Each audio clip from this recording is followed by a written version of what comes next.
Artificial intelligence इंसानों के लिए कितनी खतरनाक साबित हो सकती है और इंसानों को किस कदर नुकसान पहुंचा सकती है। आज की ये कहानी कुछ इसी पर बेस्ड है कि जब क्लेयर नाम की एक लेडी अपने काम को आसान करने के लिए रीटा नाम की एक रोबोट की मदद लेती है, लेकिन वो उसके लिए किस तरह से एक बड़ा खतरा बन जाता है, ये जानने के लिए बने रहिए इस वीडियो के एंड तक। कहानी की शुरुआत होती है और क्लेयर नाम की एक राइटर को दिखाया जाता है जो कि अपनी एक किताब को पूरा करने में लगी हुई थी, क्योंकि उसके ऊपर पब्लिशर का काफी प्रेशर था।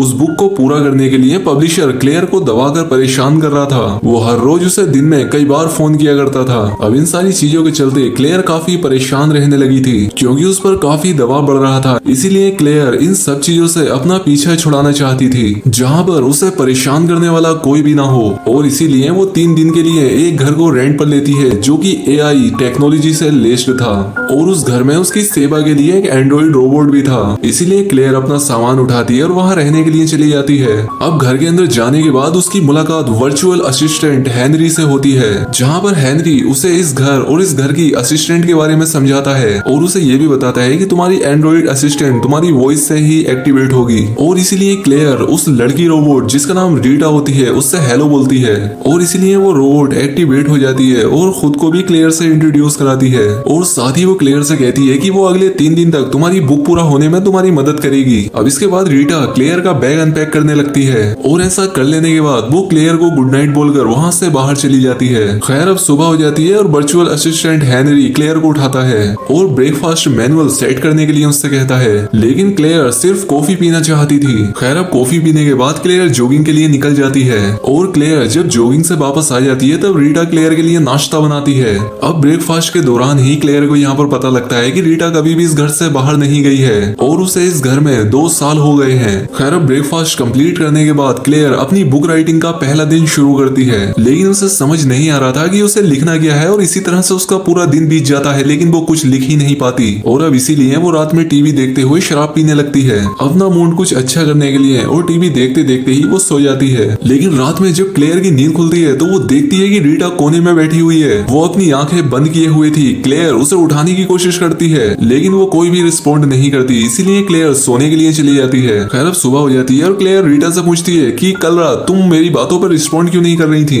क्या तुम रात में खुद को चार्ज करती हो? जिस पर रीटा कहती है कि नहीं, मुझे चार्जिंग की कोई जरूरत नहीं है, क्योंकि मेरी बैटरी अगले 50 साल तक काम करने के लिए बनाई गई है, इसीलिए मुझे चार्जिंग की कोई जरूरत नहीं है। जिस पर क्लेयर पूछती है कि ठीक है, पर तुम रात मुझे रिस्पॉन्ड क्यों नहीं कर रही थी फिर? जिस पर रीटा कहती है कि मैं अपना डेली मेंटेनेंस कर रही थी, जिससे कि मैं अपनी सर्विस को बेहतर बना सकूं। और अब इसी तरह से सब कुछ अच्छा चल रहा था। रीटा अपने सभी काम डेली रूटीन से कर रही थी, लेकिन क्लेयर पता नहीं किस तरह की राइटर थी, क्योंकि वो बुक लिख ही नहीं पा रही थी और इसीलिए वो डिप्रेस्ड रहने लगी थी। अब एक दिन क्लेयर अपने मूड को फ्रेश करने के लिए ड्रिंक ले रही थी, और साथ ही हेनरी भी उसको वर्चुअली कंपनी दे रहा था। तभी अचानक से उसके वर्चुअल सिस्टम में कुछ खराबी आ जाती है। अब क्लेयर हेनरी से पूछती है कि क्या हुआ है, जिस पर हेनरी कहता है कि सिस्टम में कुछ मेलवेयर डिटेक्ट हुआ है और इसीलिए हमें सिस्टम को रिबूट करना होगा, हम जल्द ही तुम्हें कोई रिपोर्ट देंगे। लेकिन साथ ही वो कहकर जाता है कि रिबूट के वक्त रीटा तुम्हारा ध्यान रखेगी। इसीलिए क्लेयर रीटा को आवाज देने लगती है, लेकिन उसे पता लगता है कि उस वायरस ने रीटा के सिस्टम को भी इफेक्ट किया है, और इसीलिए रीटा भी काफी अजीब तरह से बिहेव कर रही थी। और अब इसीलिए रीटा सोने के लिए चली जाती है। खैर अब सुबह हो जाती है और सुबह होने पर क्लेयर हेनरी को बुलाती है, लेकिन वो अभी भी रिस्पॉन्ड नहीं कर रहा था, इसीलिए वो जॉगिंग के लिए जाने लगती है।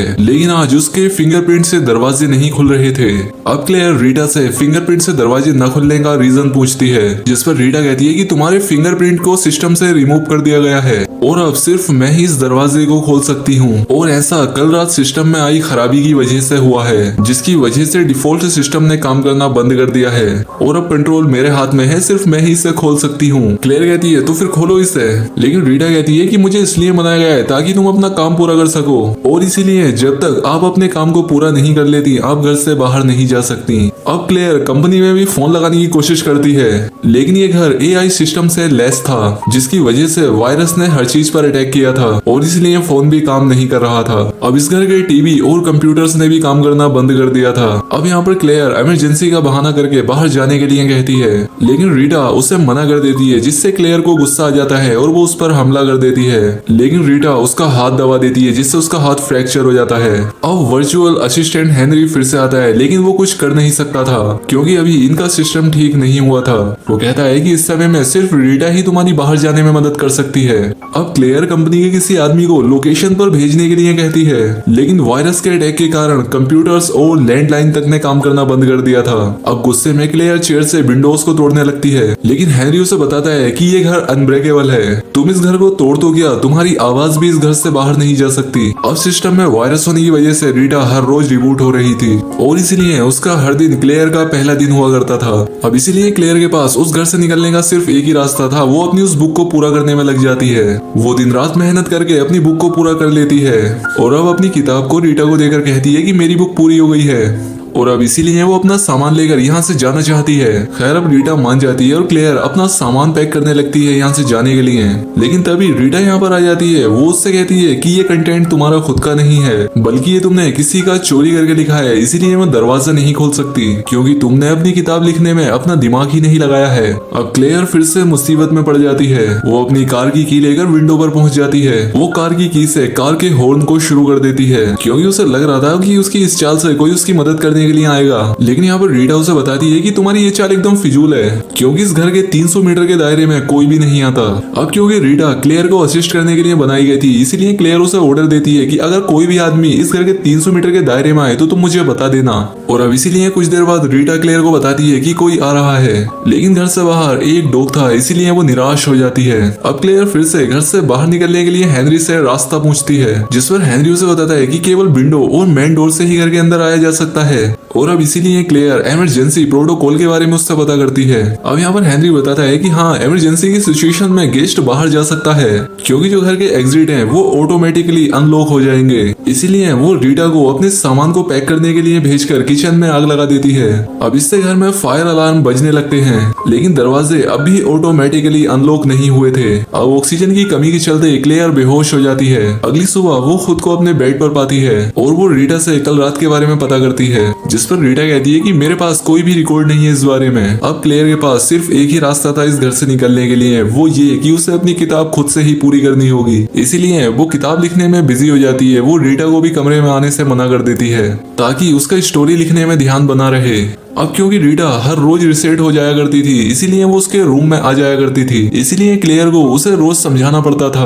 और जब क्लेयर आराम करती तब रीटा उसकी स्टोरी को चेक किया करती थी कि कहीं ये फिर से चोरी तो नहीं कर रही। इसीलिए रीटा को भी बुक की पूरी कहानी पता थी और जब क्लेयर बुक को पूरा करके रीटा को दिखाने के लिए लेकर जाती है, लेकिन रीटा अभी भी इस बुक को कंप्लीट मानने के लिए तैयार नहीं थी क्योंकि उस बुक के एक कैरेक्टर के बारे में कोई भी इंफॉर्मेशन नहीं थी। इसीलिए रीटा अभी भी दरवाजे खोलने के लिए तैयार नहीं थी क्योंकि किताब के पूरा होने के बाद भी वो उसे बाहर नहीं जाने दे रही थी। इसीलिए वो रीटा के स्लीप मोड में जाने के टाइम को रिकॉर्ड करती है क्योंकि उस वक्त वो सब चीजें कर सकती थी जो कि रीटा की मौजूदगी में करना नामुमकिन था। और इसीलिए क्लेयर एक दिन रीटा के स्लीप मोड में जाने के बाद उसे उठाकर दरवाजे के पास लाती है और उसके हाथ से दरवाजे को अनलॉक करने लगती है, लेकिन दरवाजा नहीं खुलता। अब रीटा स्लीप मोड से बाहर आने वाली थी, इसीलिए वो उसे उसके रूम में वापस ले जाती है। अब समय के साथ धीरे धीरे रीटा में और भी कमियां आने लगी थी और साथ ही दूसरी तरफ घर में खाने के लिए भी अब 9% ही खाना बचा था।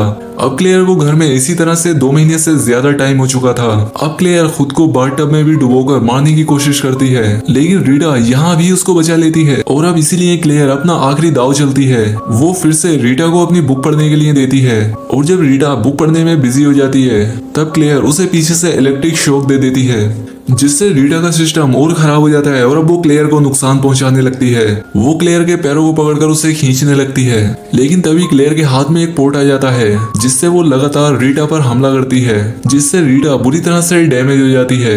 अब क्योंकि रीटा भी डैमेज हो चुकी थी, इसीलिए इमरजेंसी प्रोटोकॉल स्टार्ट हो जाता है और अब क्लेयर के पास घर से निकलने के लिए 3 मिनट होंगे, इसीलिए वो रीटा को लेकर दरवाजे के पास आ जाती है। रीटा काफी भारी थी, इसीलिए वो काफी मुश्किल के साथ उसे दरवाजे तक लेकर आती है, लेकिन फाइनली रीटा के फिंगरप्रिंट से दरवाजा खुल जाता है। क्लेयर घर से बाहर आने के बाद रोने लगती है क्योंकि 2 महीने के बाद वो घर से बाहर आई थी और इसलिए वो काफी खुश होती है।